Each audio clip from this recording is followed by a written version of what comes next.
stop measuring your life with another man's ruler. Stop standing over your own field, staring at seeds still under the soil, and calling yourself a failure because someone else is already carrying in a harvest. That habit is poisoning more futures than laziness ever could. Comparison is one of the most elegant forms of self-destruction in the world because it often disguises itself as ambition. It tells you that you are simply trying to improve, simply trying to understand where you stand, simply trying to sharpen your hunger. But what it is often really doing is teaching you to despise your own process, distrust your own pace, and dishonor the work that is quietly taking place in your life simply because it is not unfolding in the same manner, speed, or setting as another man's. That is why you must hear this as instruction, not comfort. Be patient with yourself. Do not compare your progress. The earth does not apologize because one tree flowers in April and another ripens in August. The river does not feel shame because the mountain stands higher. The seed does not curse itself because the oak beside it is older. Only man does this to himself. Only man takes what should be a disciplined journey and turns it into a courtroom where he is both the accused and the cruel judge. He looks at another man's success, another man's strength, another man's speed, another man's confidence, another man's money, another man's visibility, and then uses those things as weapons against his own becoming. He says, I should be farther. I should already know more. I should already have become stronger. I should not still be struggling here. And because he says this often enough, he begins to feel as though his own road is somehow illegitimate because it is slower, quieter, harsher, or less visible than another man's. That is a lie. A dangerous lie. Your road is your road because your making is your making. Not every man is being built by the same clock. Not every man is learning under the same conditions. Not every man is being strengthened through the same lessons. Some men are given speed early and depth later. Some are given hardship early and steadiness later.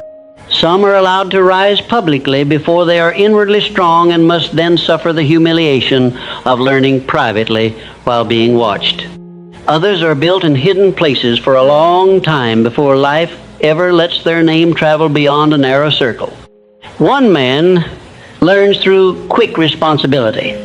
Another learns through long obscurity. One is sharpened by early opportunity. Another is purified by years of apparent delay. So why would you insult your own process by comparing it to another man's chapter when you do not even know what kind of shaping was required to make him stand where he now stands? Comparison is not only foolish, it is deeply unjust. It is unjust because it takes a partial view of another life and turns it into a complete condemnation of your own. You do not know the full cost of what you admire.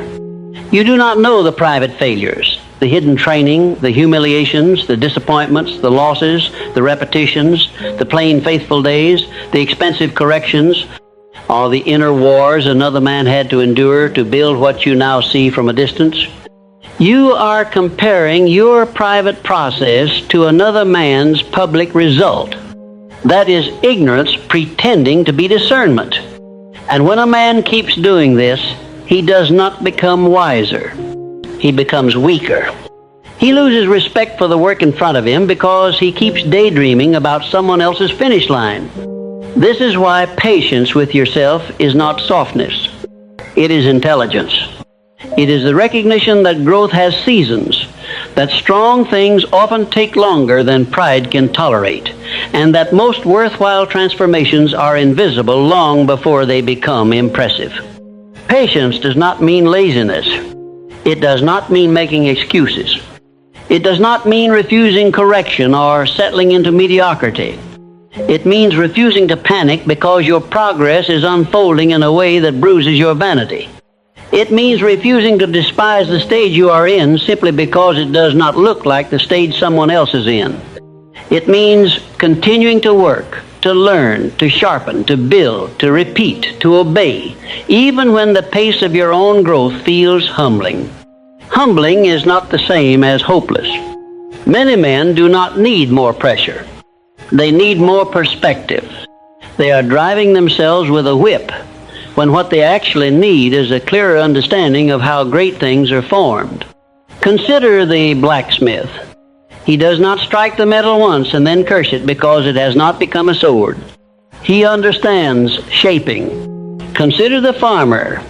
He does not bury seed in the ground one day and accuse the earth of betrayal the next, because there is no crop yet. He understands timing. Consider the sculptor. He does not chip away at stone for one afternoon and then throw down his tools because the statue has not yet appeared. He understands process. Yet many men treat their own lives with less wisdom than a farmer treats a field. They want immediate evidence. They want instant transformation. They want character at the speed of appetite. They want depth without delay. They want peace without practice. They want mastery without the long friendship of repetition. And because life does not grant these childish demands, they start comparing themselves to others in order to keep their frustration alive. That frustration is expensive. It drains force from the present moment, and the present moment is the only place your life can actually be built. When you compare yourself constantly, you stop asking, what does my next step require? And start asking, why am I not where he is? That is a useless question if it produces paralysis, bitterness, or self-contempt.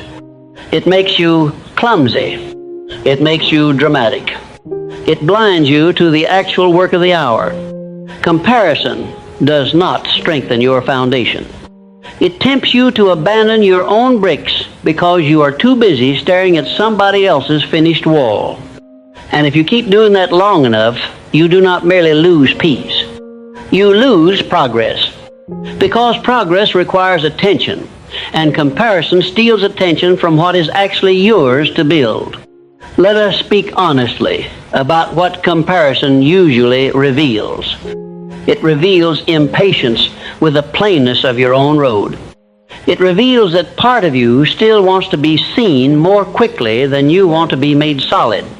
It reveals that your pride is not offended only by weakness. It is offended by slowness. You can tolerate work if the work makes you look impressive soon enough. But if the work remains hidden, repetitive, and unimpressive for too long, then pride starts murmuring, what is the point? That question has destroyed many men who were actually making progress. They mistook hidden growth for no growth because hidden growth gave their ego nothing to wear in public. This is why patience must be tied to vision. If you have no vision for what you are becoming, then every slow day will feel pointless. But if you understand what is actually being built in you, discipline, steadiness, trustworthiness, skill, judgment, restraint, clarity, usefulness, endurance, then the plain days stop insulting you so much. You realize that invisible seasons are often the most important ones. Roots grow in darkness. Foundations are poured below the visible line. Muscles are built in repeated strain that no crowd ever sees. Character is shaped in private decisions no one applauds. The world celebrates visible success, but life is usually building the real man somewhere no one is looking.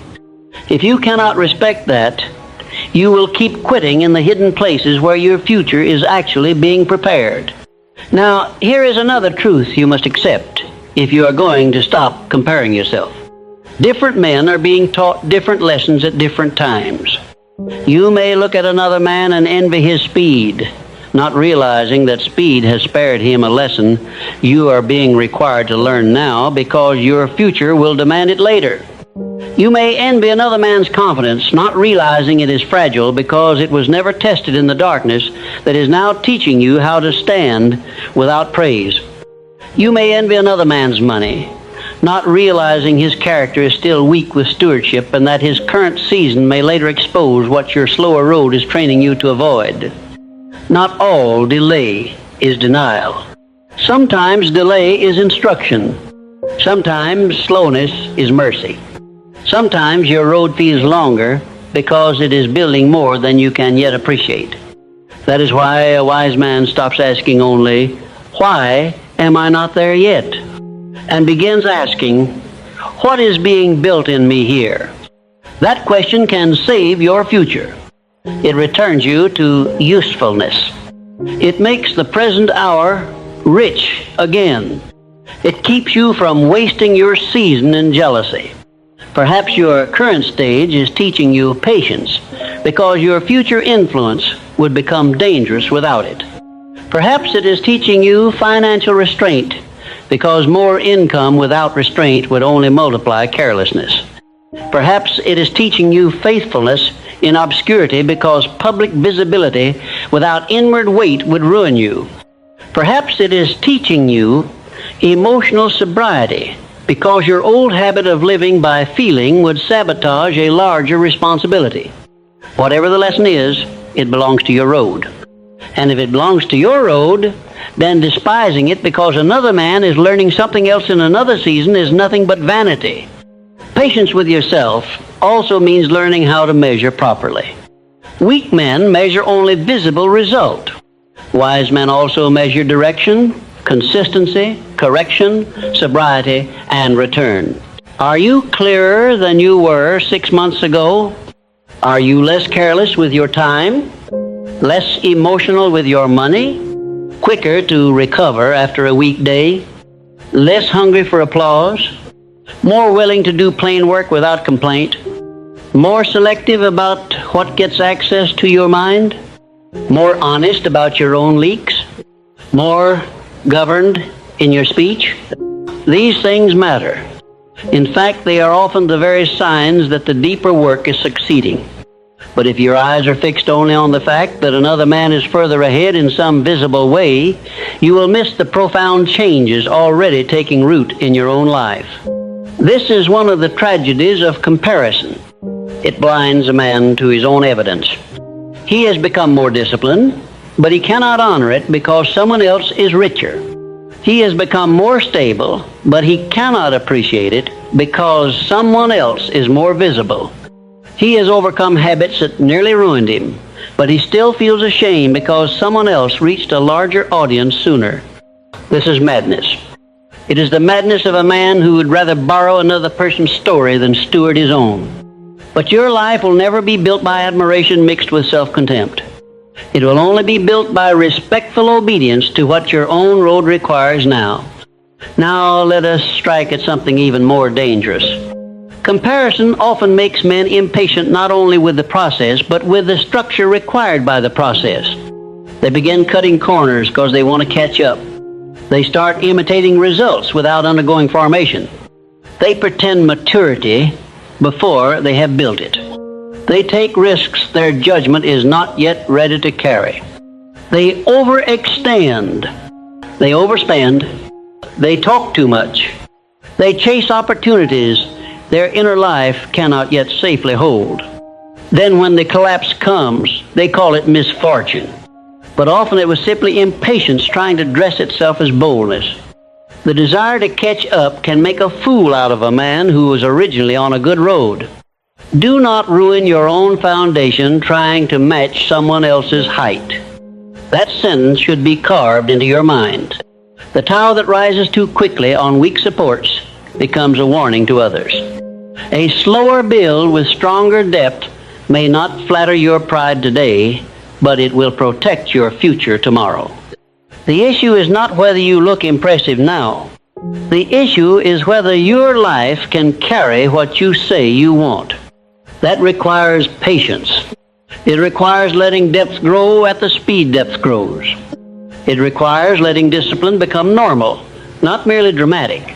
It requires accepting that some things cannot be hurried without being weakened. This is why your road must become personal again. Stop turning it into a public race in your imagination. Stop living as though some invisible judge is comparing your chapter to everyone else's and sentencing you for not moving fast enough. That judge is often just your wounded pride, borrowing the voices of society, family, envy, and insecurity. Dismiss him. Return to the field. Return to the task. Return to the law. Ask not how another man is doing. Ask what your next act of obedience requires. Ask what your actual responsibility is today. Ask what must be protected, what must be learned, what must be corrected, what must be repeated. This is how progress becomes real again.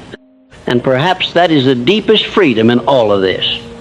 To stop turning your life into a comparison and start turning it into a calling. A calling does not compete. It obeys. A calling does not need to outrun another man's story. It needs to be true to the work assigned to it. Once you begin living there, much of the noise falls away. You no longer need to prove your speed. You need to protect your process. You no longer need to explain why your season looks different. You need to honor what it is doing in you. You no longer need to panic because the harvest is not visible yet. You need to keep the field clean, watered, guarded, and worked. Stop measuring your becoming by another man's timeline. Stop insulting your own process because it is not unfolding in the shape of someone else's story. Be patient with yourself, not because your weakness deserves excuses, but because your growth deserves respect. Stay with your road. Learn what it is teaching. Build what it is asking for. And let the world rush if it wants to. Strong things are often built more slowly than pride prefers, but when they stand longer than comparison ever could. And once a man stops comparing his road to another man's harvest, he discovers a second lesson just as important as the first. Impatience with yourself is often a hidden form of pride. It does not look like pride at first. It looks like frustration. It sounds like high standards. It calls itself urgency.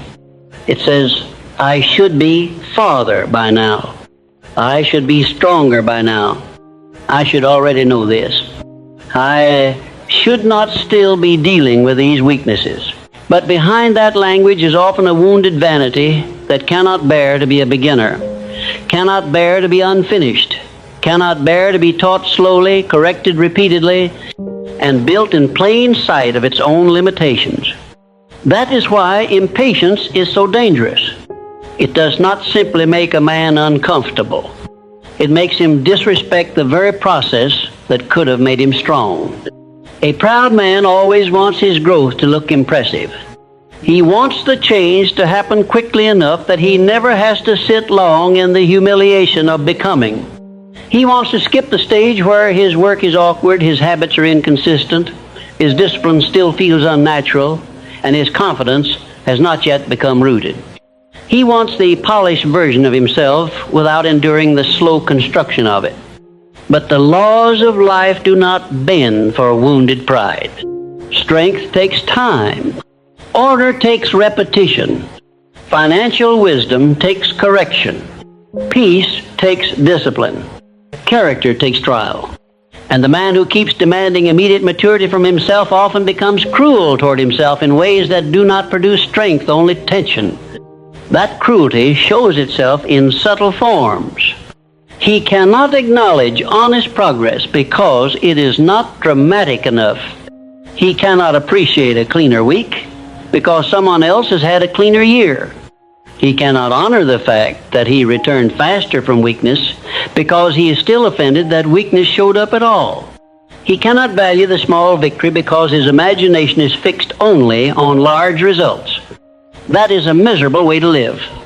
It starves the soul of rightful encouragement and keeps the mind in a permanent state of accusation. Soon the man is no longer working from conviction. He is working from self-contempt. That may produce bursts of effort, but it rarely produces deep peace or durable excellence. Now let us speak very directly. Self-contempt does not make a man better. It makes him unstable. It may push him hard for a day or a week, but it also drains trust. And trust in your own hand matters more than many people understand. If you keep talking to yourself like a failure, even while trying to improve, then part of you begins resisting the whole process. Why? Because no one works well for a master he despises. If your inner voice is always condemning, always mocking, always measuring, always speaking as if you are permanently behind and permanently disappointing, then your soul begins shrinking under that government. You may still force outward action for a time, but inwardly you become divided, heavy, and increasingly weary of your own life. This is why patience with yourself is not weakness. It is wise government. It is the ability to look at your current stage without lying about it and without turning it into a verdict against your future. It says, yes, I am not finished. Yes, I still have much to learn. Yes, I am slower here than I hoped. Fine. But patience adds something stronger than despair. It adds continuity. It says, then I will keep building. Then I will keep correcting. Then I will keep repeating what is right until what feels unnatural becomes law. This is how great things are built. Not by screaming at the seed because it is not yet a tree, but by giving the seed the right soil, the right light, the right discipline of care, and enough time to honor its nature. Many men are trying to force blossoms from roots that are still learning how to hold the ground. That is foolishness. Roots first. Stability first. Law first. If your life has been long shaped by disorder, emotional spending, weak language, inconsistent effort, low company, and self-defeating thought, then why are you shocked that it takes time to build something else? Why are you offended that old patterns do not evaporate in 1 week? Why are you acting as if a life that was trained for confusion should instantly know how to live in order? This is not realism. It is impatience wearing the clothes of seriousness. Seriousness knows that rebuilding is real work. It does not panic simply because the process is slower than ego wanted. And here's another thing you must understand. Comparison makes small progress feel meaningless. That is one of its cruelest effects. A man who was once losing money carelessly may now be handling it with thought, but because he sees another man already wealthy, he cannot honor the change. A man who was once ruled by his moods may now be returning to discipline faster, but because he sees another man more polished, he cannot value the progress. A man who once wasted every morning may now be protecting the first hour with increasing steadiness, but because he sees another man already far advanced, he still feels ashamed. This is blindness. He cannot see his own evidence because comparison keeps turning every gain into not enough. Do not let not enough become your only language. It is a thief. It steals momentum. It steals gratitude. It steals clarity. It makes a man trample the very signs that should strengthen him. There is a difference between honest dissatisfaction and chronic contempt. Honest dissatisfaction says, there is more to build. Good. Chronic contempt says, what is already being built does not count. That is poison. The first can fuel disciplined growth. The second usually produces collapse, burnout, or bitter striving with no peace in it. This is why the wise man learns how to measure properly. He does not ask only, am I where I want to be? He also asks, am I further than where I was? Am I more governed? Am I quicker to return? Am I less loose with my words? Am I more careful with money? Am I more selective with what gets my energy? Am I less hungry for comparison than I was? These are not small measures. They reveal whether the man is actually changing at the root. And root change matters more than surface speed. A man can move fast at the surface and remain weak at the root. Another may move slower and become much more durable. Which one has the better future? The one with stronger roots every time. Now, patience with yourself also requires that you stop turning every slow season into an accusation. A slow season is not always a wasted season. Sometimes it is a structuring season. Sometimes life is teaching you what cannot be rushed. Sometimes it is stripping away your dependence on excitement. Sometimes it is making you faithful in ordinary conditions. Sometimes it is teaching you to obey without applause. Sometimes it is showing you how much of your effort was still tied to visible reward. These lessons do not always look productive from the outside, but they are often the very things that make later success safe to hold. Think about that carefully. Some men rise quickly and then fall because nothing in them was made strong enough to carry the height. Other men seem delayed, yet the delay was teaching them patience, financial sobriety, stronger habits, humbler speech, quieter confidence, and better judgment. Then when their season comes, the weight does not destroy them so easily. Which road looks slower? The second. Which road may be wiser? Often the second. This is why comparison is so foolish. It cannot see the hidden work. It sees only timing and outcome, never structure and safety. And let us speak about safety, because much of slow growth is safety. A man who learns to handle little money wisely is being made safer for more. A man who learns to govern his mouth under criticism is being made safer for influence. A man who learns not to break under ordinary boredom is being made safer for long-term mastery. A man who learns to keep the law in quiet seasons is being made safer for larger opportunity. If you compare yourself while this hidden safety is being built, you will be tempted to despise the very lessons that are protecting your future. Now, another reason you must stop comparing your progress is this. Every man has different weights in his soul.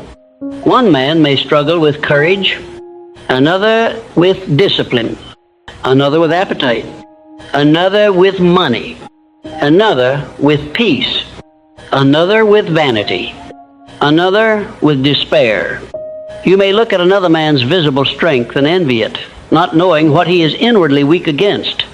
You may despise your own slowness, not realizing that you are fighting a battle he has never had to fight in quite the same way. This does not excuse weakness. It explains why growth cannot be measured with one simple scale.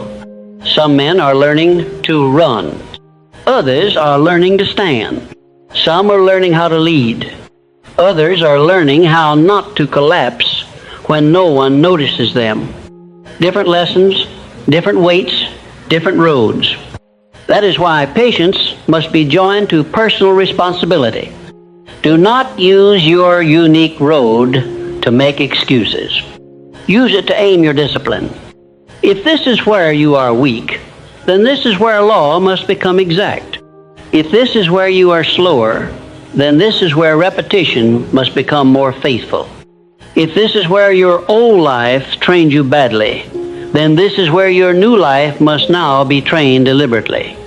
That is maturity. Maturity does not compare wounds. It builds where it stands.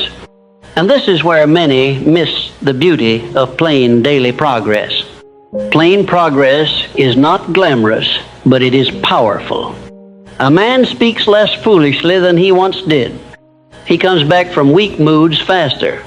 He wastes less money. He keeps more promises. He starts earlier. He chooses better company. He feels less need to be noticed. He can sit in a quiet room without needing to stir chaos. These things do not make grand headlines. Good. They are still changing the whole architecture of his life. A man who despises such progress is a fool, because these are often the very movements out of which larger visible results are born. Now let us strike one more lie. Some people compare themselves because they think comparison keeps them hungry. No. More often it keeps them agitated. Hunger rooted in calling is strong. Hunger rooted in comparison is unstable. One makes a man faithful, the other makes him frantic. One keeps him close to his own assignment. The other keeps pulling his eyes sideways. And whenever a man lives sideways, he weakens forward motion. This is why comparison can never truly give you peace, even when you are advancing. There will always be someone richer, further, faster, stronger in some visible way. If another man's position determines your satisfaction with your own process, then you have handed your peace away permanently. The stronger way is this: let another man's excellence instruct you, not accuse you. Let it sharpen your standards, not poison your spirit. Let it show what is possible, not what is lacking in your own worth. There's a profound difference between being inspired and being diminished. Inspiration says, then stronger things can be built. Comparison says, then my own work means less. Reject the second. It is useless. One man's rise does not insult your road unless your pride insists on treating life as a contest when it is actually a formation. So what should you do instead? Look honestly at where you are.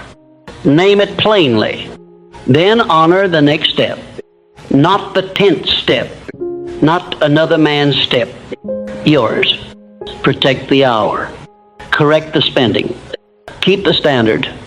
Return after weakness. Learn the lesson of this season. Repeat what is right until it starts becoming natural. This is how a life grows solid. Brick by brick, not through envy. Line by line, not through self-torment. A man who learns to respect his own next step becomes much stronger than the man who keeps despising his own staircase because someone else is already on a higher floor. And that respect matters. Because once you begin respecting your own road, you stop trying to entertain yourself with fantasies of arrival. You become more useful in the present. You do the plain work. You carry the ordinary weight. You stop asking every day to feel dramatic in order to matter. This steadies the soul. It teaches you how to work in quiet weather. It makes you harder to derail. It gives your growth roots instead of glitter. That is far better than fast applause. So be patient with yourself. Not sentimental, not indulgent. Patient.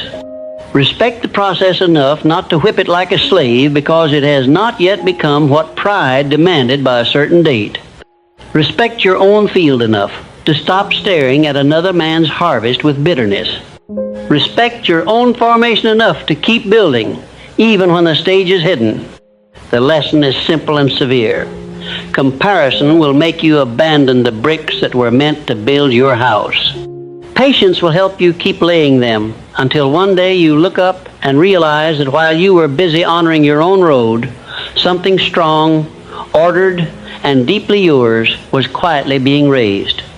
Once a man learns how to stop comparing his progress, he discovers a third lesson that is even more valuable. Growth is often happening most powerfully when it feels least dramatic.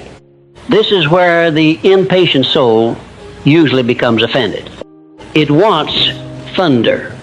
It wants a visible sign. It wants a clear difference between yesterday and today. It wants to feel transformed, not merely trained. But life seldom works that way. Life builds through accumulation, through repetition, through correction, through one more early rising, one more guarded word, one more wise refusal, one more day in which you did not collapse just because your feelings offered you an excuse. These things seem small to the proud man because he still thinks greatness arrives like lightning. It does not. It usually arrives like dawn, quietly, gradually, faithfully. And by the time the sky is full of light, the work has already been happening for a long time. That is why patience with yourself must include respect for subtle progress. If you only honor dramatic change, you will overlook the very kind of growth that actually builds character. Character rarely changes in one violent emotional moment. It changes when a man stops doing the same foolish thing one more time. It changes when he returns faster after weakness. It changes when he no longer needs to speak every fear aloud. It changes when he stops turning every hard day into a philosophy of defeat. It changes when he holds his peace instead of reaching for his old chaos just because quiet feels strange. These movements are not always visible to the crowd. Fine. The crowd is not building your life. You are. Now let us speak honestly about how growth often feels while it is happening. It does not always feel strong. Sometimes it feels repetitive. Sometimes it feels humiliating. Sometimes it feels plain. Sometimes it feels like doing the same right thing again and again without enough applause to satisfy your ego. Good. That is exactly why it works. Repetition does not flatter pride. So pride often despises the very discipline that could have made it powerful. Pride wants one great day. Wisdom wants one more right day. Pride wants to be seen changing. Wisdom wants to actually change. Pride wants to hurry the process so it can enjoy the identity of being advanced.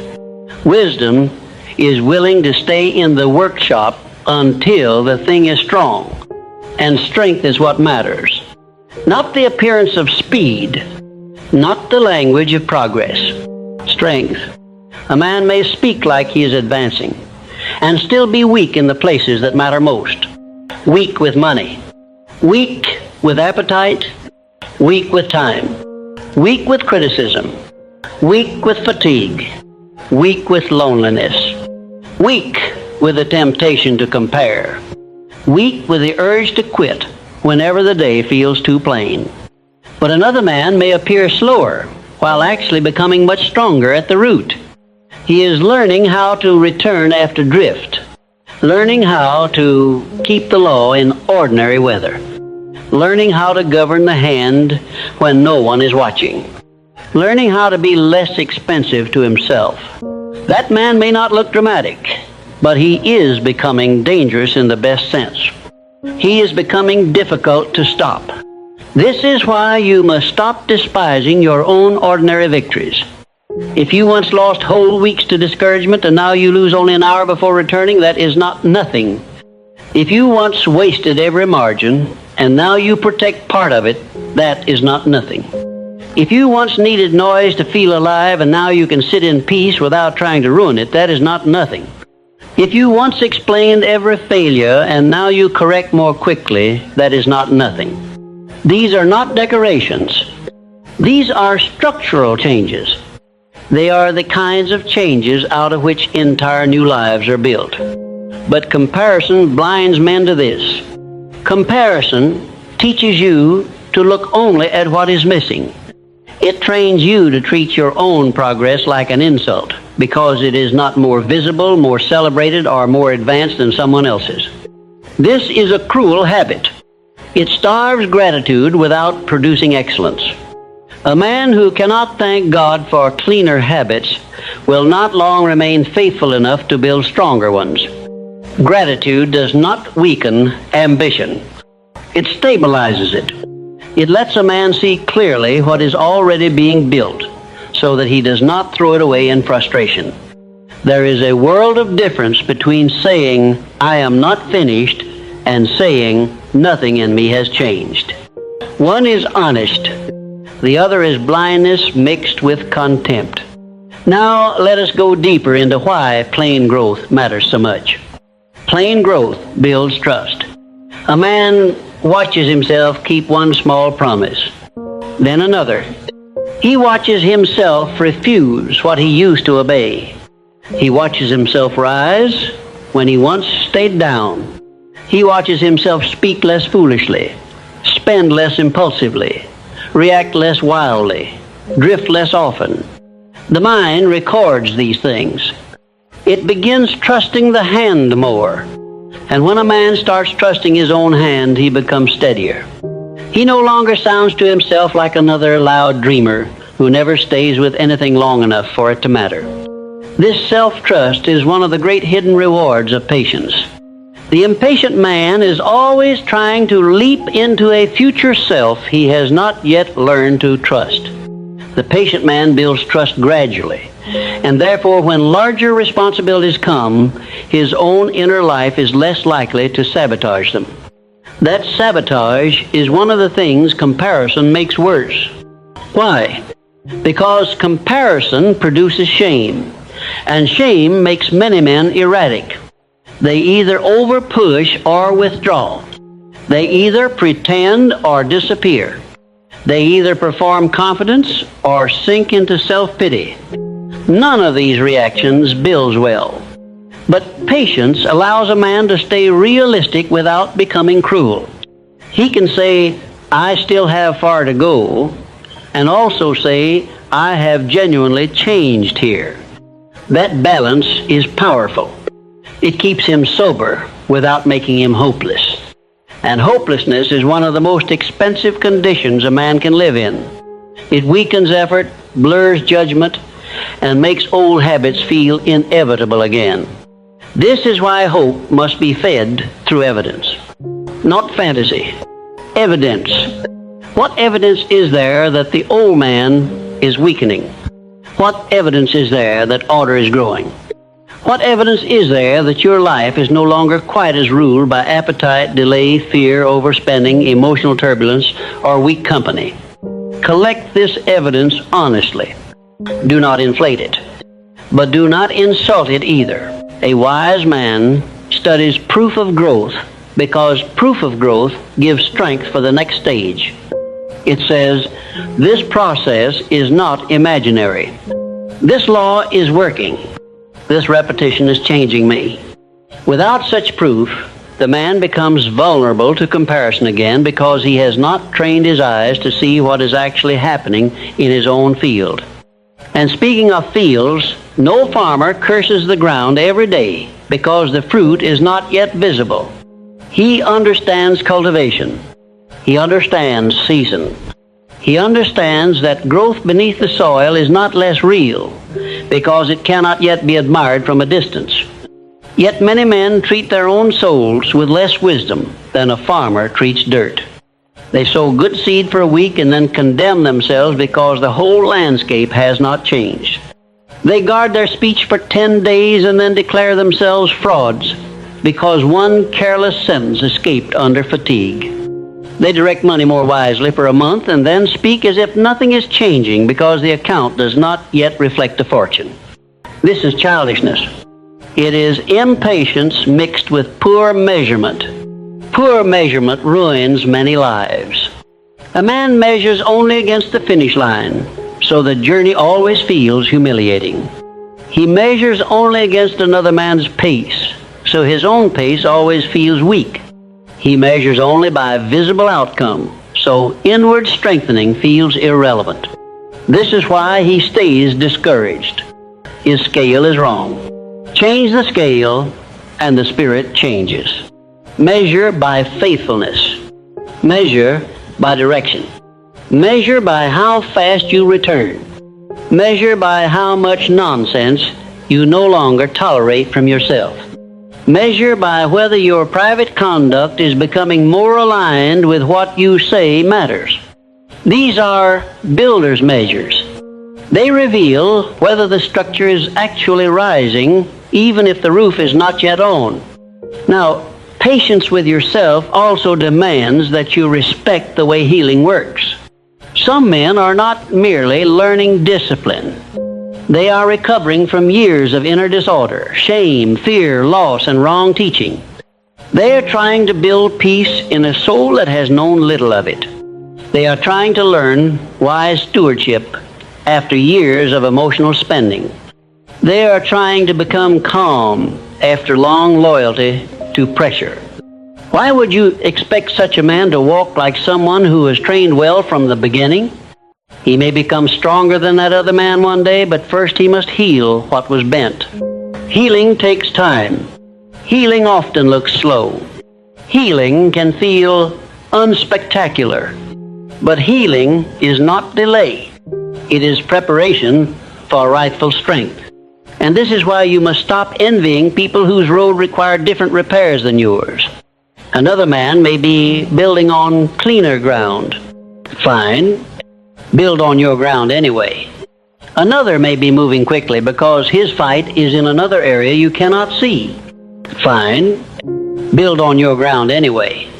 Another may appear stable because his test has not yet reached him in the place where yours has long been pressing on you. Fine. Build on your ground anyway. There is immense power in a man who stops glancing sideways every 5 minutes and starts respecting the actual field under his feet. That is where authority grows, because attention, once gathered, becomes force. Comparison scatters force. Patience gathers it. A scattered man may still look busy, but much of his power is lost in envy, self-judgment, fantasizing, and emotional reaction. A gathered man may appear quieter, but his power is increasing because he is no longer spending himself on what is not his to govern. He is building where he stands. He is correcting what is his to correct. He is staying with the plain work. This gathered life becomes strong over time. It does not always impress quickly. Good. Quick impressions have ruined many men. Slow strengthening has saved many more. Now, another lesson emerges here. Patience with yourself is also patience with God's timing over your shaping. Many men do not merely compare themselves to other men. They compare their timeline to what they imagined life should have looked like by now. They say, by this age, I should be there. By now, this habit should be gone. By now, I should already feel peaceful. By now, I should have achieved more. But life is not obligated to obey the calendar of your vanity. It will teach at the speed truth requires. It will expose what must be exposed. It will build what must be built. If your future requires slower strengthening, then slower strengthening may be the mercy, not the insult. This is difficult for the proud man because he wants to command the schedule of his own becoming. He wants life to move at the speed of his impatience. But deep things often grow more slowly than pride can tolerate. Wisdom takes time. Restraint takes time. Financial sobriety takes time. Clean confidence takes time. Stability that can survive pressure takes time.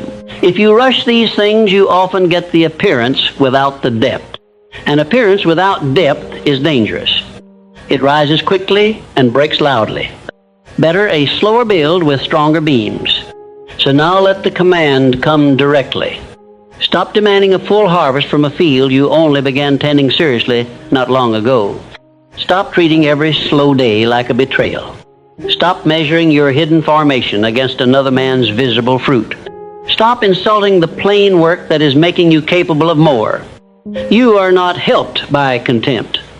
You are strengthened by law, repetition, and respectful patience. Keep building. Keep correcting. Keep returning. Keep the hand steady. Keep the standard clear. Let the process be plain if it must be plain. Strong things often are. And as you continue, you will begin to notice something subtle but powerful. The need to compare weakens. Why? Because your own road starts becoming interesting to you again. You begin seeing the hand of God, the force of law, the slow dignity of repeated obedience. You stop needing another man's story to tell you whether your own has value. You begin understanding that your task is not to be him. It is to become fully the man your road is trying to make. That realization brings peace. Not lazy peace. Working peace. The kind that lets you rise, build, and rest without turning every day into a trial of your worth. That is a great freedom. A man who has it becomes harder to provoke, harder to discourage, harder to rush, harder to flatter, and harder to derail. He is no longer trying to outrun other men's clocks. He is trying to honor his own assignment. And because he is honoring it, he becomes more and more useful, more and more stable, more and more trustworthy. One day, the very progress he once despised for being slow will have built in him a weight that quicker, noisier men may never carry. So this be a simple but severe instruction. Honor the work that is actually happening. Learn to see the hidden strengthening. Learn to respect the ordinary victories. Learn to call progress by its rightful name, even when it arrives in plain clothes. Because when you do that, patience stops feeling passive. It becomes one of the strongest forms of cooperation with your own future. And once you understand that, comparison begins losing its charm. It no longer looks like ambition. It looks like theft. Theft of peace, theft of force, theft of the very attention you need in order to finish building what your road at its proper speed is trying to raise. And now you come to the final lesson, the one that many men resist because it leaves them without an excuse. If you do not learn patience with yourself, you will eventually become an enemy to your own progress. Not because you hate success, but because you keep demanding from yourself a level of ripeness that your present season has not yet lawfully produced. Then instead of cooperating with your own growth, you begin bruising it. You judge too early. You condemn too quickly. You abandon processes that were working simply because they were not working fast enough for your pride. You become harsh where you should have been steady. You become disgusted where you should have been disciplined. You become dramatic where you should have been faithful. That is how many men lose years. Not in open rebellion, but in private impatience. They keep uprooting what they planted because they cannot endure the humility of waiting for strong things to grow at a strong thing's pace. This is why patience with yourself is not sentimental. It is strategic. It protects continuity. And continuity is one of the great secrets of all serious achievement. A weak man can produce a burst. A proud man can produce a vow. A wounded man can produce one angry season of discipline because he is tired of his own condition. Fine. But continuity is what separates noise from construction. Can you stay with a budget when the excitement is gone? Can you stay with the rising hour when no new feeling is cheering you on? Can you keep speaking cleanly when nobody is noticing the difference? Can you keep growing quietly when your life no longer makes a dramatic story to tell? That is the deeper test. And patience is what keeps you in the process long enough for continuity to become identity. Many people never discover who they could have become because they keep interrupting themselves. They break the chain. They abandon the road. They stop too soon. They change plans too quickly. They grow offended at the plainness of repeated effort. Then they tell themselves they are still searching or figuring things out, when in truth they have simply not remained under one sound law long enough for its fruit to mature. Impatience makes men unstable in this way. It always wants the next thing, the faster route, the bigger leap, the visible sign. Patience does not despise progress, but it is willing to let progress arrive honestly. It understands that what is honest usually lasts longer than what is rushed. Now let us speak very directly about the danger of comparing yourself in your later stages of growth. At first, comparison often makes you feel small. Later, if you are not careful, it can make you fake. You start trying to look advanced instead of being formed. You mimic the speech of maturity without its backbone. You adopt the style of confidence without its discipline. You spend like a man of means before you have built the inner law to protect means. You start acting as though you have already mastered what you are still only beginning to understand. Why? Because comparison does not merely discourage. It also tempts. It tempts you to rush the image, to borrow the appearance of development without paying the daily cost that real development requires.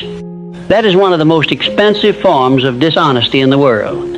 It does not only deceive others, it fractures the soul. Because deep down you know you are trying to wear strength that has not yet become natural in you. This is why a wise man becomes more and more suspicious of appearances as he grows. He stops asking, "How do I look compared to others?" and starts asking, "What has truly become stable in me?" That is a better question. Much better. Because the thing is not really yours until it remains under pressure. A calm day does not prove peace. Peace is proved when irritation enters and you still keep order. A good week does not prove stewardship. Stewardship is proved when emotion rises and your hand remains under law. One strong month does not prove discipline. Discipline is proved when ordinary boredom arrives and you keep the work in motion anyway. This is why the patient man is often the stronger man. He is less concerned with image and more concerned with durability. Durability is one of the great hidden goals of all real progress. It is not enough to rise. You must be able to remain. It is not enough to stop one bad habit. You must become the kind of man who no longer needs the habit in order to feel like himself. It is not enough to touch peace. You must become someone who can live in peace without provoking chaos just to make the inner world feel familiar again. It is not enough to earn more. You must become someone who can hold more without turning increase into new forms of foolishness. This is why patience matters so deeply. The patient man gives these deeper transitions time to root. He does not demand that every victory become permanent in 1 week. He keeps returning to law until law becomes less like effort and more like nature. And that brings us to one of the deepest truths in this whole matter. Patience with yourself is often patience with the death of your old self. That death can feel strange. A man leaves behind old habits, old emotional storms, old spending patterns, old weak friendships, old jokes against himself, old ways of beginning the day, old ways of excusing the waste. Fine. But he may still feel pulled toward them at times because they were part of what made his old life feel familiar. If he is impatient, he panics. He says, "Why am I still tempted by this? Why am I still feeling this? Why isn't this easier yet?" Then he mistakes the lingering of old tendencies for the failure of change. But the wiser man understands that what has ruled for years often does not vanish in one grand sweep. It loses strength through starvation, through repeated non-cooperation, through 100 refusals that teach the soul a new normal. That is why you must not confuse ongoing temptation with lack of progress. Sometimes temptation remains for a while simply because the old path was walked so often. But if you are walking it less, returning faster, speaking cleaner, governing your time more carefully, handling your money with greater sobriety, and refusing old chaos more often, then the path is already losing traffic. That matters a lot. Over time, what gets less traffic becomes weaker ground. The wise man knows this and is not scandalized by the fact that old instincts still call from time to time. He simply refuses to keep feeding them. That refusal is one of the great acts of patience. It says, "I will let this die at the proper speed, but I will not resurrect it through frustration." This patience also affects how a man handles setbacks. Weak men compare, get discouraged, stumble, then turn the stumble into a whole new identity. See, I knew I hadn't really changed. This always happens. I'm back at the beginning. No, often he is not back at the beginning at all. He is a different man who had a weak hour. But impatience cannot tell the difference. It treats every failure as total collapse. That is why it is so cruel. It does not allow a man to learn. It only allows him to accuse himself. An accusation rarely builds what correction can. The patient man corrects. He does not excuse. He does not pretend. He simply refuses to turn one weak moment into a false prophecy about the whole road. That refusal saves years. Let us dwell there for a moment. Many men have not lost the battle because of one mistake. They have lost the battle because they made the mistake mean too much. They gave it authority to define the week, the month, or the self. Then shame entered, and shame began speaking like a ruler. Why try? You ruined it. You always end here. This is who you are. If the man listens, the fall deepens. But the patient man, while still honest, does not hand shame that throne. He says, no, that was weakness, not destiny. No, the law remains. No, return now. This kind of response is not soft. It is strong. It is how a man keeps a hard season from becoming a hard identity. Now, another thing patience with yourself does is protect you from envy disguised as self-improvement. Some men look at others not to learn, but to feel miserable enough to move. That is poison. It produces movement at the cost of peace. It creates ambition without gratitude, striving without dignity, and effort without rest. The man may appear driven, but inwardly he is being eaten by comparison. He can never enjoy a clean step forward because someone else is still further ahead. He can never honor his own season because someone else is in another one. That kind of energy may produce temporary results, but it usually damages the inner life. It makes the soul thin, restless, and perpetually dissatisfied. Eventually, such a man either burns out or grows cynical. The stronger way is different. Learn from those ahead of you, yes? Let their order rebuke your chaos. Let their seriousness expose your softness. Let their faithfulness challenge your inconsistency. But do not use them as whips against your own worth. Use them as witnesses to what can be built. That is far healthier. It lets admiration remain clean. It keeps another man's strength from becoming your private humiliation. It says, if such things can be built, then let me build what my own road requires. That mindset keeps the spirit strong and the eyes forward. And eyes forward matter. A man cannot build well while constantly looking sideways. Sideways living is expensive. It divides attention. It weakens resolve. It keeps the imagination crowded with borrowed standards and borrowed timelines. But forward living gathers force. It asks, what is my actual assignment? What is today's law? What does this stage require? What leak must be closed now? What habit must be reinforced now? These questions create progress because they return the man to what is governable. And what is governable is where power always begins. This is why patience is joined to responsibility. Patience does not mean sitting back and saying, in time, all will work out. No, that is passivity dressed as wisdom. Real patience says, I will honor the pace of growth, and I will also do the next right thing with full seriousness. It keeps a man from rushing and from relaxing into excuses. It steadies the soul while sharpening the hand. It says, I do not need to become everything today, but I do need to obey today. That is the perfect balance.